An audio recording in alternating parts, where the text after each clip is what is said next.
war. 1, 2, 3, 4, defeat the U.S. in this war. 5, 6, 7, 8, defeat the bloody Zionist state. 5, 6, 7, 8, defeat the bloody Zionist state.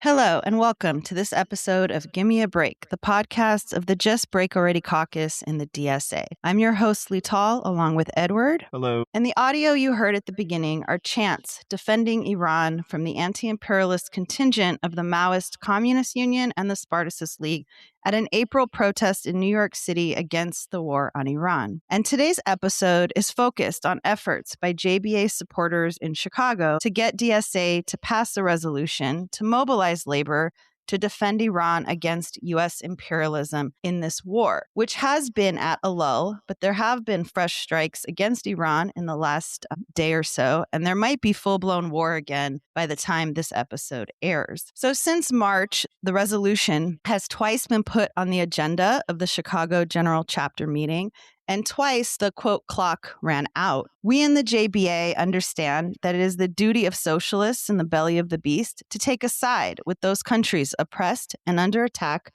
by U.S. imperialism, which has been on a rampage. This means standing for the victory of Iran and the defeat of the U.S. and Israel. As Lenin explained during World War I in his work Socialism and War, a revolutionary class cannot but wish for the defeat of its government in a reactionary war, and cannot fail to see that the latter's military reverses must facilitate its overthrow. Socialists must explain to the masses that they have no other road of salvation except the revolutionary overthrow of their, quote, own governments, whose difficulties in the present war must be taken advantage of precisely for that purpose. Now, our resolution also insisted on the basic point that it's impossible to oppose imperialism while the DSA is part of the genocidal imperialist Democratic Party. And let's not forget that Joe Biden and the Democrats armed and enabled the genocide against the Palestinians. In the case of Iran, the Democrats, no less than the Republicans, want the regime to submit and put the country fully under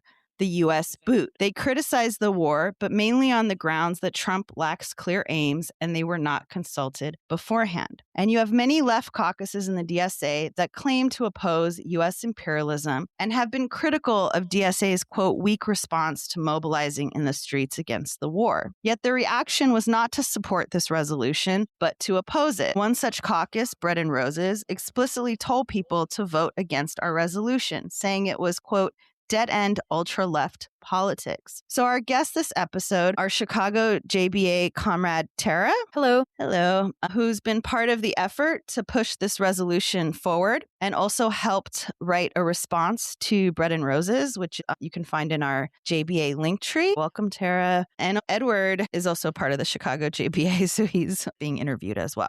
Can both of you explain a bit of what motivated putting this anti-imperialist resolution forward, and why is it important to fight for the DSA to be anti-imperialist and not pacifist or focus on just economic issues? Well, I think a big part of it was just seeing the response from DSA right out of the gate with the war in Iran. It wasn't very long after the war started that they put out this call for we got to call Congress, get them on board with the war powers resolution. The thing to do right now is to phone bank your politicians, which is a complete waste of time. As you laid out there at the beginning, the Democrats don't actually oppose Trump in any meaningful way on the Iran war. They have tactical disagreements. All of this is a way to avoid the hard question in this conflict, which is, which side are you on? Are you with the U.S. ruling class in this conflict against Iran, or are you with the people of Iran who are being starved, strangled, attacked on all sides by the U.S. and its Zionist attack dog in the Middle East? And I'll just add to that our resolution called specifically for concrete steps to be taken that form a class-independent strategy, not relying on the Democrats or Republicans or any capitalist class politician to pass any sort of war powers resolution, but using a strategy that is class-independent, a very fundamental Marxist idea that the working class maintains political, organizational, and ideological independence from the capitalist class.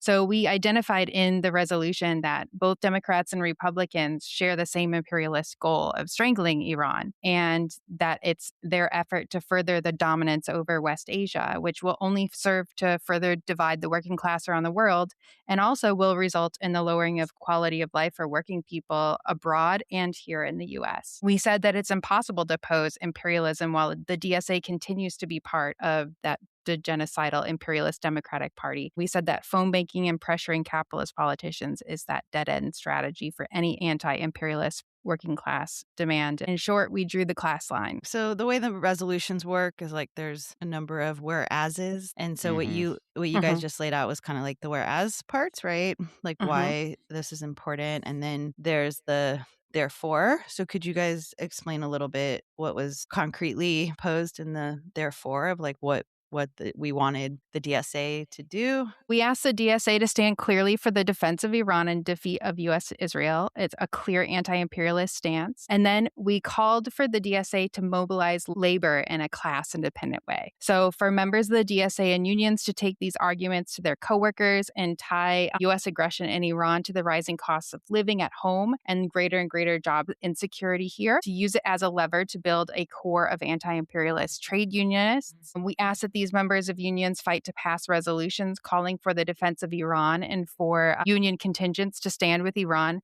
at anti-war demonstrations. And then we also called upon the Chicago DSA labor branch to begin facilitating conversations about how to create a class-independent approach that employs class struggle tactics to resist imperialist aggression wherever it manifests, be it Iran, Cuba, Venezuela, and any other nations. Right. And the main reason that was sort of our be it resolved in this is because we wanted to shift the discussion away from a classical DSA thing about the answer is in Congress or the answer is in city council or the mayor's office, but to actually put it where the real power in society is. The working class is the class in society with its hands on the levers of production. They're the people who can shut down weapons being sent to Israel to use against Iran, weapons being sent from the United States to attack Iran. Now, we're far from that at this point. I mean, the consciousness is not there. However, what we're advocating is sort of a step in that direction, right? To have those conversations, to build a core within the unions, which is anti-imperialist and doesn't buy into the pacifist or the people who were for Trump and now are upset, the America First kind of arguments against the Iran war. Something really different from both of those things. You mentioned how we're obviously not very close to that happening at the present moment. But on the other hand, the war is pretty unpopular with a lot of the population and also with lots of workers. But going from there to actually doing something, taking concrete action to stand with Iran is going to take more than a resolution. The idea behind this is to start now in the working class, having those kinds of discussions in the unions. There are unions in Chicago, like the CTU and others, that take political stances and could be part of an anti-imperialist contingent at one of these demonstrations. What kinds of anti-war protests have there been in Chicago, and what has there been as far as any real intersections with unions in that? Few and far between for the most part. There was a mobilization on May Day, which was more like a larger no kings kind of deal, right? It was, work, no shopping, all that stuff, like kind of popping off the Minneapolis 1-2-3 protests. As far as I remember, wasn't it very explicitly against the war in the same way? There's kind of not much, in terms of what's actually happening on the ground with demonstrations against the war in Iran right now. Yeah. But National DSA put out a statement at the beginning of the war that said that they were against imperialism, but everything they said to do was phone banking, call your congressman, get the war powers resolution. So we were trying to counter that kind of pacifist and looking to the Democratic Party answer to an actual class struggle perspective. Exactly. We've put this resolution forward at 2 consecutive branch meetings, correct? Correct. Okay. And so I guess if you guys Want to say what happened the first time we did it and what the reaction was? I think that something that was interesting about the first time we forwarded this resolution is that we were forwarded an email by a concerned member who did not support the resolution. And in it, he stated three primary concerns. He didn't like calling for the defense of Iran and the defeat of U.S. and Israel. He thought that that would be siding with the oppressive rulers of those countries, that the resolution rejects every available political mechanism like electoral politics, diplomacy, war powers, authority, and then replaces them with going to the working class. He said that this substitutes moral witness for every concrete lever of power, which I think is a humiliating statement from a socialist to make, to question the power of labor, suggesting it isn't a concrete lever of power. It's the most concrete lever of power that we have as a class. And then finally, he questioned whether the Chicago DSA should even be directing members on a matter of this magnitude. So basically challenging the chapter's authority to engage politically and independently as a chapter. That was kind of like the first response that we received to the resolution. Okay, so that was in March. Yes. Right. And that letter was forwarded to us by the local leadership to every single Right. person who signed the resolution. Yep. So, Yep. so it wasn't like from the leadership, but they Correct. forwarded Yes. it as a way of not themselves having to take a position on Right. the Yes, exactly. resolution. Mm-hmm.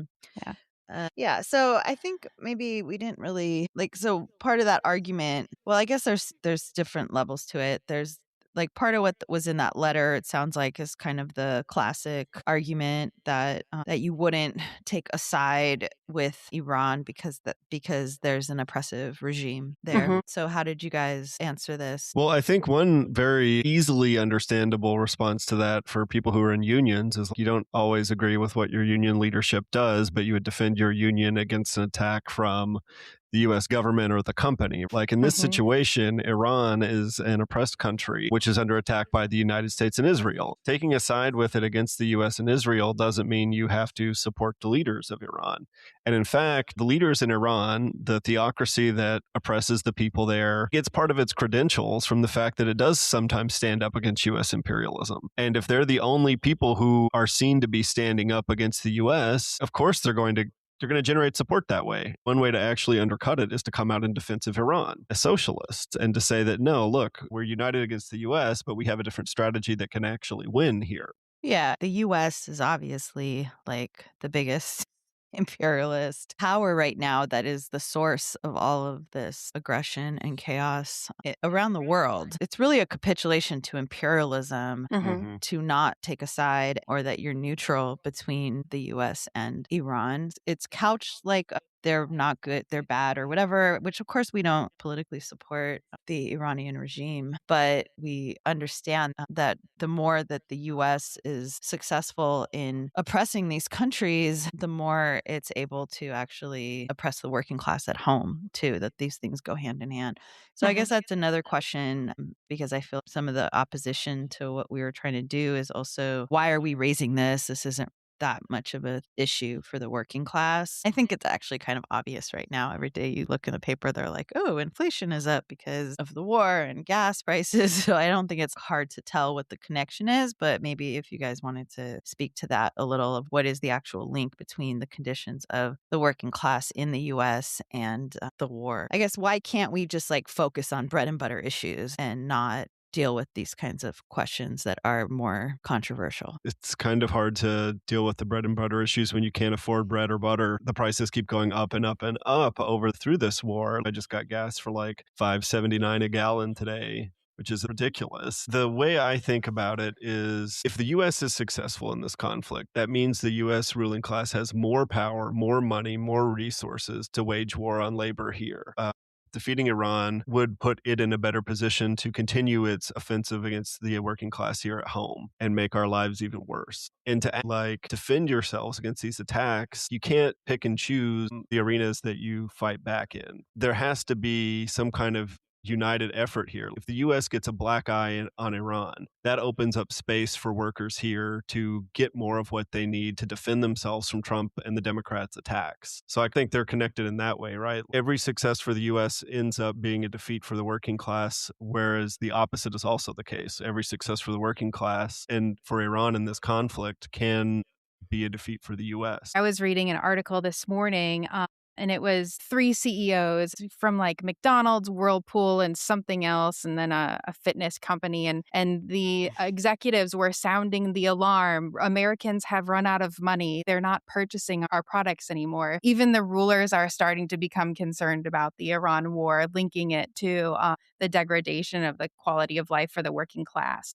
So you described this letter that we got that was critical of the resolution and basically telling people to vote against it. This was for the March meeting. But we also got a response I mentioned earlier from Bread and Roses caucus. They actually wrote a guide to how to vote on the resolutions for the meeting and included a recommendation on our resolution. So the Groundwork Caucus encouraged a no vote, and they were honest about their position. They favor a strategy that involves pressuring politicians to sign the War Powers Resolution. The Bread and Roses Caucus, on the other hand, went full-on sectarian. They urged their caucus members to vote no. They tried to dismiss it based on their claim that our caucus is a fringe ultra-left sect, and our anti-imperialist class struggle stance is dead-end ultra-left politics. So their opposition appeared also to be rooted in our refusal to endorse the so-called independent but also Act Blue-funded Cook County Democrat 25th Ward committee person Byron Sigcho Lopez, who is running a DSA candidate running in Chicago right now. So they cited this in their voting recommendations for our resolution. So we instead argued in this instance to give critical support to Ed Hershey of the Working Class Party, which is a candidate. He's drawn a clear class line in his campaign. So this shouldn't be a surprise as the Just Break Already caucus that we would not support a Democrat and we would support the class independent candidate. Right. What is Bread and Roses' position that is on a the good war? question. What do they I don't say think that people they've should do put about out it? a statement independent of the DSA national statement. When we were writing the response, the only thing we could find was from 2025 during the last war with Iran. They said basically our resolution was ultra left fringe position. And their response is just basically like an identity-based, argument against us. The argument about Sigcho Lopez, that's the argument because our resolution made it clear that you can't separate the question of fighting imperialism and being tied to the Democrats. A lot of people will raise that because he's running independent. His position on the war is like basically just the same kind of no war, call your congressperson kind of thing, right? We had some reaction on Twitter to the resolution and to the Bread and Roses response. A number of people would concede or say DSA had been weak on the Iran war.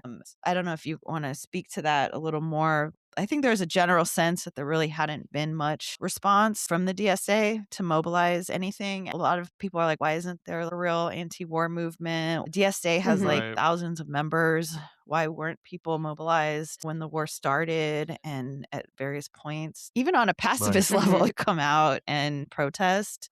But then they thought they had like a gotcha because Ed Hershey does not himself defend Iran. My understanding is he's probably not very different on that question. I think he has like just a no war position. What it boils down to is Hershey's campaign is drawing a line against the Democrats. The Democratic Party is in favor of strangling Iran. You cannot say the same thing about the Hershey campaign, right? You clearly cannot say the same thing about the Hershey campaign.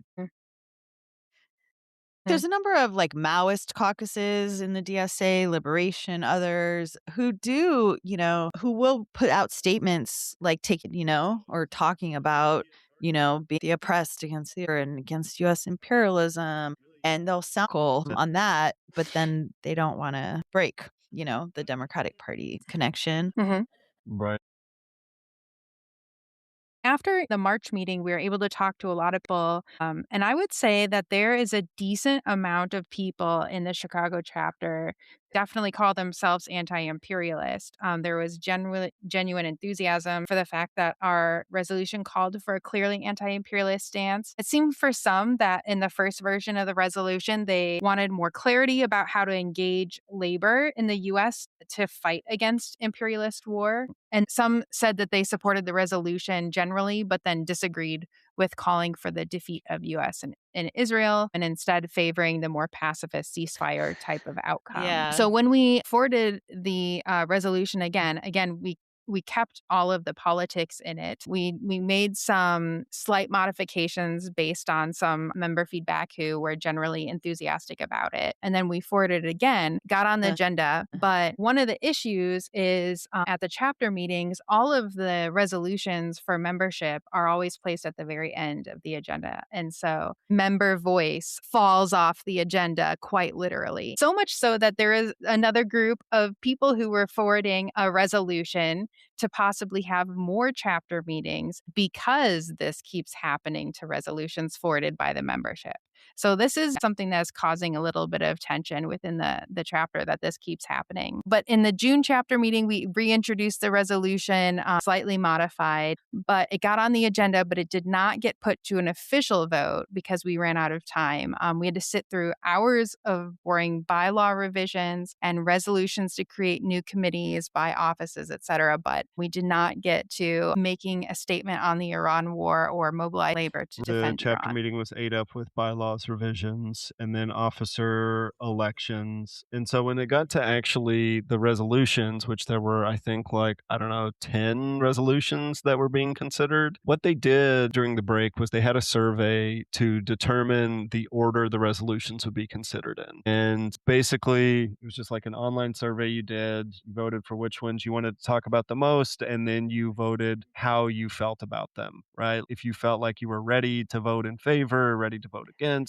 undecided. And so when they did the survey, we actually got some pretty interesting results. We had 20% of those who voted voted in favor, said they would vote yes on the resolution. 40% said they were ready to vote no on the resolution. And then about 39% said that they were undecided or neutral. So if we had the opportunity to actually motivate the resolution, I think we could have moved a good chunk of that 39% that said they wanted to hear the debate on this resolution.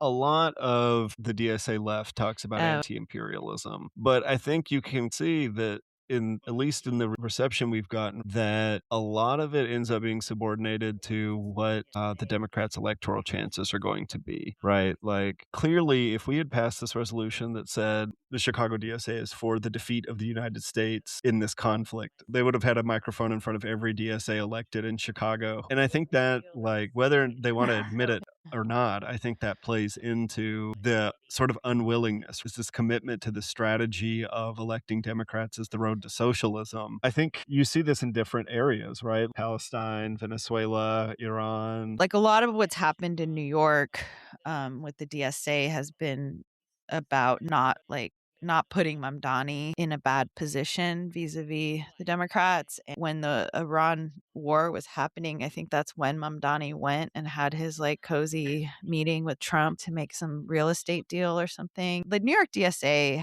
did like nothing pretty much to mobilize for any protest, even on a pacifist basis, against the war in Iran. And there's an anti-war working group in the New York DSA and put forward a resolution to do a protest for calling for Maduro's release outside of his trial, which was happening in Manhattan. Maduro has been imprisoned in New York City for the last few months. So they had this resolution.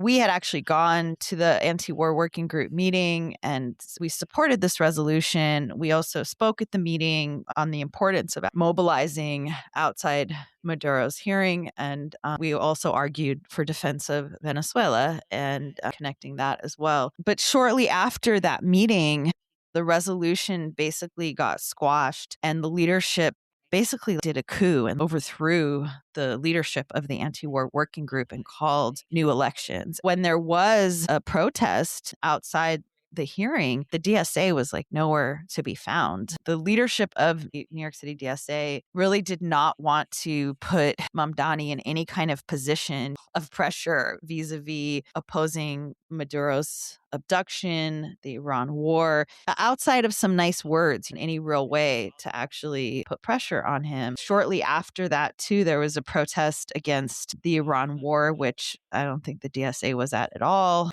Maybe a month later, they had a small contingent finally at one of the protests. But I mean, DSA like brags that they have 14,000 members in New York City. So it's pretty outrageous that when the US imperialists were threatening to that they couldn't mobilize anything to protest this. In New York City, I think you see very clearly how being tied to the Democrats is going to affect what the DSA is going to do in relation to imperialism. You can't fight US imperialism if you're in bed with one of the main parties of US imperialism. That seems like a pretty straightforward issue. And I think that even for all the other leftists in the DSA who hate US imperialism and want to do something about it, but because they really want to maintain unity in the big tent with the right, who are really just like pretty much like openly social chauvinists, they do not want to take a side against their own imperialism. Yeah, so I guess so at this point, I assume we're not trying to put it forward again. I think we're going to work up some different resolutions for the next chapter convention. Yeah. There's also plenty of things to do resolutions about right now. I mean, we don't know what's going to happen, but it looks like the conflict with Iran is obviously not over. And so we don't know what's going to happen with that. I mean, the US is starving Cuba, threatening the regime there as well. So I think that there's a lot of things the imperialists are doing right now that warrant protest and action from the working class here. I think we can be flexible and see what happens. Right. We are planning on working on something at some point in the future. There's this Socialist Party of Indiana that's just launched who are running some independent working class candidates. So there's something we want to work on there. And then, of course, whenever the Ed Hershey campaign officially launches, we're going to be out there canvassing with him, campaigning for like trying to get people to support his campaign. All right. Well, that sounds really good. That concludes this episode of Give Me a Break. You can check out all of our episodes at our Linktree or anywhere you get your podcasts. We're on Apple, Spotify, Amazon Music, and a bunch I haven't even heard of. You can also make sure you follow the Just Break Already Caucus on Twitter at Clean Break Now and on Instagram at DSA_Just Break Already. We also have a Linktree, which is the same, linktree.com/DSA_Just Break Already, where you can find all of our statements, resolutions, petitions, and everything else we've been up to lately. Please, if you haven't already, subscribe to the podcast, share it with someone you know in DSA or somebody who's not in DSA but is interested in socialist politics. And we are always open to your feedback, comments, criticism, hate mail. If you want to come on and debate us and tell us we're wrong, we'd love to have that, although we're going to prove you wrong. The easiest way to do that is send us a DM. We would be happy to have other caucuses on.